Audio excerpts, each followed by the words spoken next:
나는 어쨌든 조만간에 일기 쓰고 낭독하고 노래하는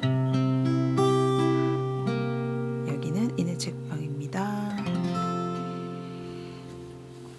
안녕하세요. 이내 책방 라디오 일단 어쨌든 조만간에 이내입니다. 어제 또 쉬었죠. 제가 애초에 라디오를 시작할 때 하루 종일 한마디도 안 해서 시작했다고 말씀드렸는데 요즘 이제 바빠지고 만남이 많아지고 이러면서 밖에 나가서 말을 너무 많이 하게 되니까 저녁에 이렇게 라디오를 녹음할 좀 에너지, 기력 이런 게 조금 없어지더라고요. 그래서 네, 어제도 쉬었어요. 어제는 동네 친구 만나서 차 마시고 이야기 또 수다 폭풍 수다 떨다가 피아노 학원 가서 3시간 넘게 완전 집중해서 연습하고 레슨도 받고 그리고 이제 저녁에 또 또 다른 동네 친구의 번개로 또 오랜만에 또 수다 한참 떨다가 왔더니 하루 쉴까? 이런 마음이 들어서 라디오를 쉬었고 오늘도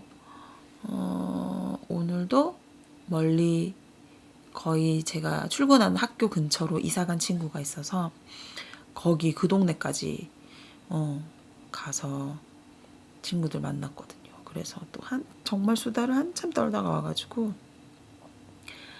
라디오를 할까 말까 고민을 하다가 오늘도 안 하면 또 계속 미뤄진다 하는 생각이 들어가지고 켰어요. 밤늦게 녹음기를. 오늘은 제가 작년에 만들었던 모임인데 사실은 뭔가 어떤 커다란 모임이 아니라 저 스스로도 환경이나 뭐 그런 플라스틱 문제나 쓰레기 문제나 뭐 비건이나 뭐 이런 온갖 그런 자연과 관련된 문제들을 아무리 관심을 가지려고 하고 아무리 나를 바꾸려고 해도 너무 어려운 거예요. 저는 그렇게 의지력이 좋은 사람도 아니고 뭔가 그때그때 모든 사람들을 설득할 수도 없고 이것에 관심 있는 사람들은 너무 적고 왠지 이런 거에 관심을 가지면 소외당하거나 뭔가 뭐라고 할까 너무 예민하다거나 아니면 호들갑스럽다거나 아무튼 그런 묘한 시선이 있어요. 제가 비건이 되고 싶다고 했을 때 바로 가까운 친구들도 불편해하고 제가 가끔 다시 이제 고기를 먹으면 그 말투나 표정에서부터 뭐 그럴 줄 알았지 뭐 그런 태도들이 있거든요. 그래서 아무튼 쉽지가 않아요. 이런 문제에 관심을 갖는 게 자체가. 그렇다고 저도 뭐 완벽하거나 잘 지켜서 그런 게 아니라 저도 뭐 매번 돌아가거든요. 비건 지향이지만 뭐 급하거나 시간이 없거나 고기가 먹고 싶을 수도 있고 그리고 쓰레기를 안 만들고 싶지만 뭘 샀을 때 뭐든지 다 소포장이 되어 있는 경우에 진짜 근본주의적이지 않으면 바꿀 수가 없는 거죠. 저는 못해요.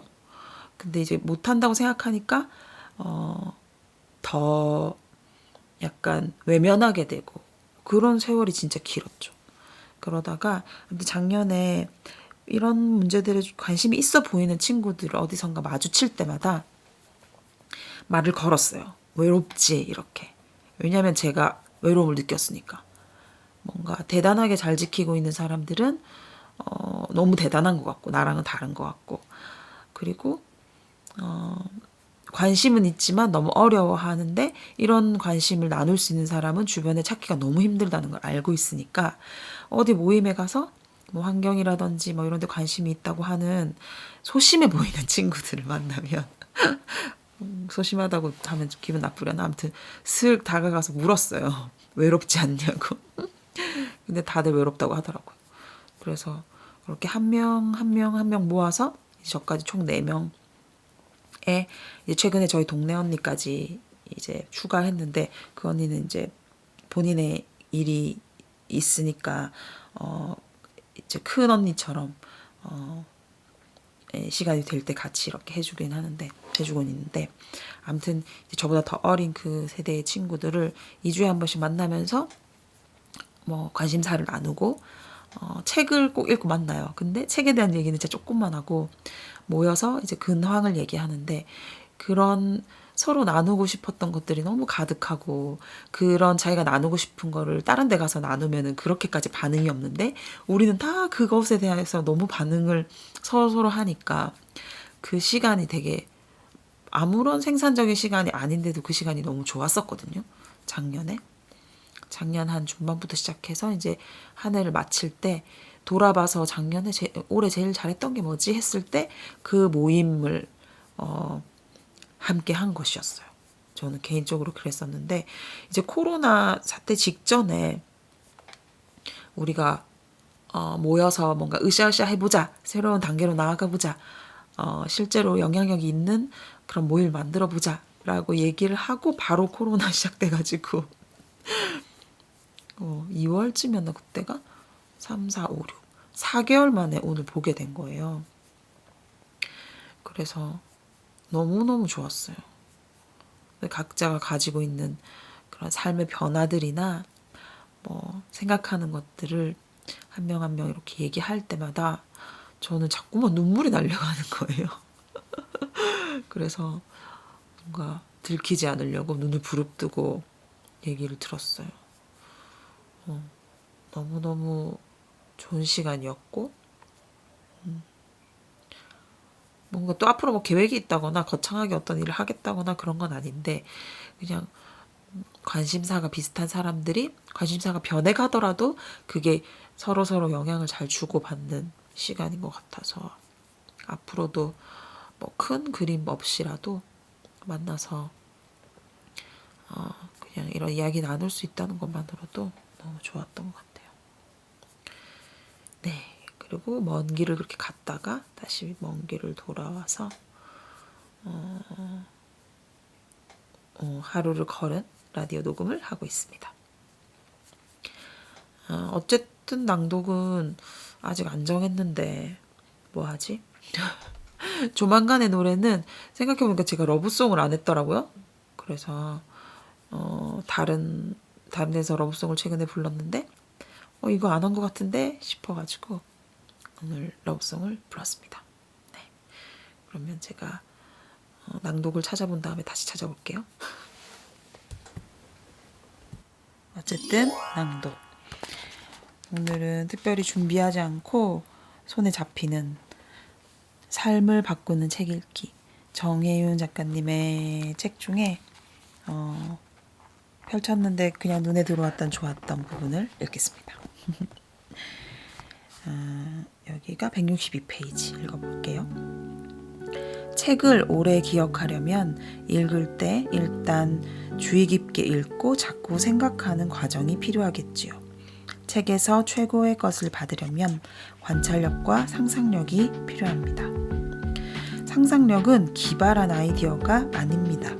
상상력은 연결 능력입니다. 성공하겠다는 욕망이 넘치는 사람이 아니라 주의 깊게 관찰하는 사람, 잘 들으려 하는 사람에게 상상력이 풍부합니다. 책을 어떻게 읽어야 하는가에 대해서 제가 제일 영향을 많이 받은 것은 사르트르의 고매성의 협약이란 말입니다. 고매하다. 참 오랜만에 듣는 말이죠. 고매성의 협약은 상대방에게 최고의 신뢰를 보내고 최고의 기대를 하는 겁니다. 작가는 독자와 고매성의 협약을 맺고 싶어 합니다. 작가는 독자에게 최고로 잘 읽을 것을 기대하고 요구하고 독자는 작품 속에서 최고의 어떤 것을 찾아내려 합니다. 그 협약 아래서는 독자도 저자만큼이나 고통을 받습니다. 이때 독자는 책의 소비자가 아니라 책의 새로운 창조자, 즉 작가가 될 수 있습니다. 데카르트도 고매함에 대해서 말했습니다. 데카르트에 따르면 고매함은 타인을 신뢰하며 자신에게 관대한 사람에게서 나옵니다. 자기 자신에게 관대하다는 것은 자신에 대한 근본적인 의심을 거두고 실망에 굴복하지 않고 자신을 섣불리 비난하지 않는 것을 말합니다.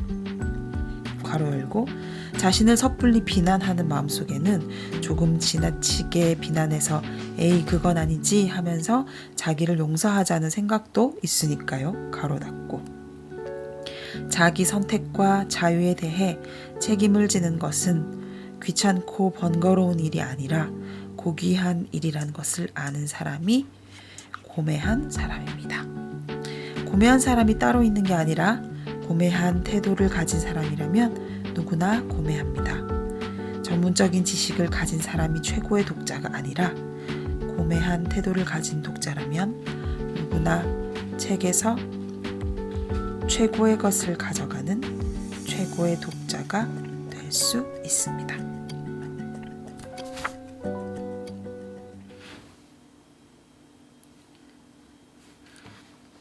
조만간의 노래.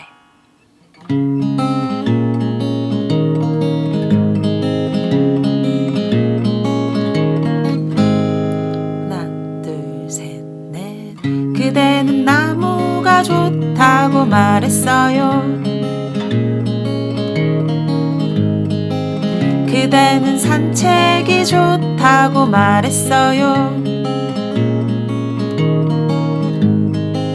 그대는 바다가 좋다고 말했어요. 그대는 수영이 좋다고 말했어요. 난 그대가 좋아. 그대가 좋아. 난 그대가 좋아. 너무나 좋아.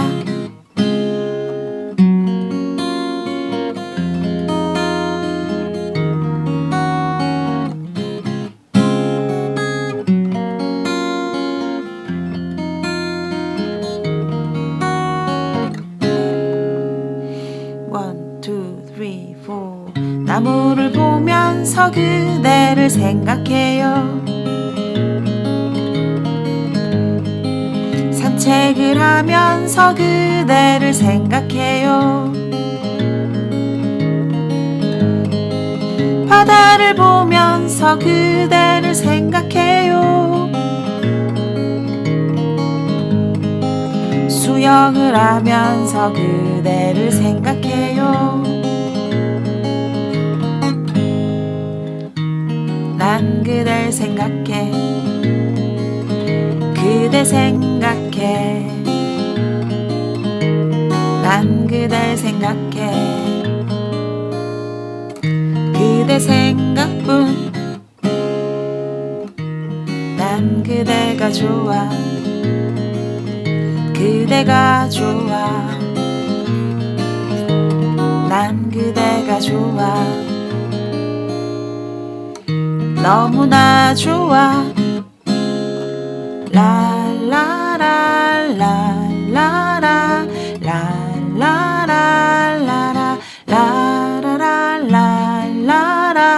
라라라라라라 라라라 라라라라.